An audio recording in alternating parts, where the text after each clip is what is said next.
का बेहेंबाड थुत्रे हो. उंबरखेड पुसद पासून तर मूर्ती वरुड पर्यंत आणि बुलढाणा पासून तर वर्धा पर्यंत लोक महा नाव घेतलं की टर भीतात. बैताड बेलणे आणि भूताचे चोलणे. लेकाच्या वयाची तुम्हाला सजा मिळेल, जरूर सजा मिळेल. सरदार, सजा मग दे जा, पहिले स्वतःले वाचवा स्वतःले.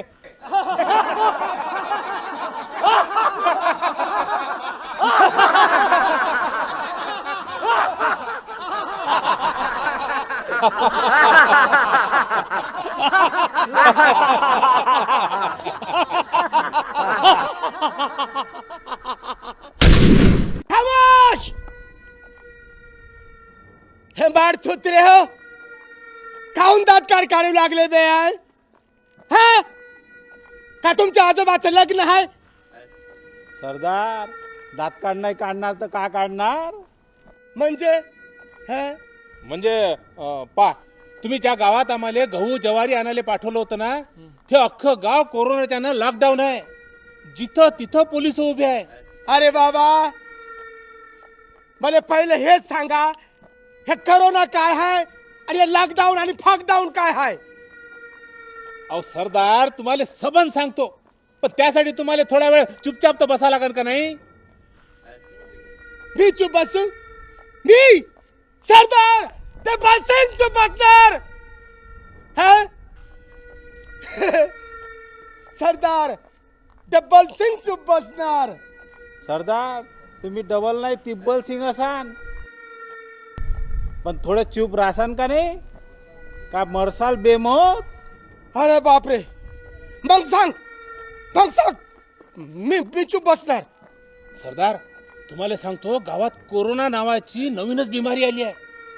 हे बिमारी माणसापासूनच एकमेकाला होते म्हणते, कोणालाच एकमेकाजवळ येता येत नाही. आणि ह्या बिमारीला रोखासाठी सरकारनं अख्खं गाव बंद करून टाकलं.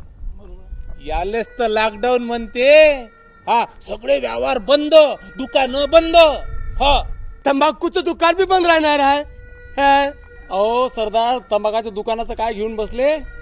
तंबाखू खाऊन थुकणारे बी दंड भरावा लागते आणि पोलीसवाले ढुंगणार दंडी बी लावते. हो, च्या मायची खटखट, हे तर नवीनच आपत आहे. सरदार, जे लोक बाहेर फिरून राहिले ना, त्याला पोलीस लोक खूप मारून राहिले, म्हणून तर आम्ही रिकाम्या हाताने वापस आलो. सरदार, आम्ही तिघांना तुमचं नाव मातीत नाही मिसळवलं, ते कोरोनाच्या बच्च्यानं तुमचं नाव मातीत मिसळवलं. सरदार, हा लय डेंजर व्हायरस आहे. अहो, तुम्हाला तर आपल्या पट्ट्यातले 5-25 गावातले लोकच घबरावते, पण याले अमेरिकेपासून तर पाकिस्तान पर्यंत, चायना पासून इटली पर्यंत, त्यात आपला हिंदुस्तान बी, सारे देश घबरावून राहिले याले. हा, मग आम्ही केव्हाच सांगून राहिलो, पण तुम्ही आपलीच टपर लावून राहिले. मला सांगतो सरदार, ठाकूर साहेबांना तुम्हाला पकडायला जय आणि वीरूले पाठवलं ना, त्यातले जयले बी कोरोना झालाय. अरे बापरे. या लघुपटाचे निर्माते आनंद कसंबे यांना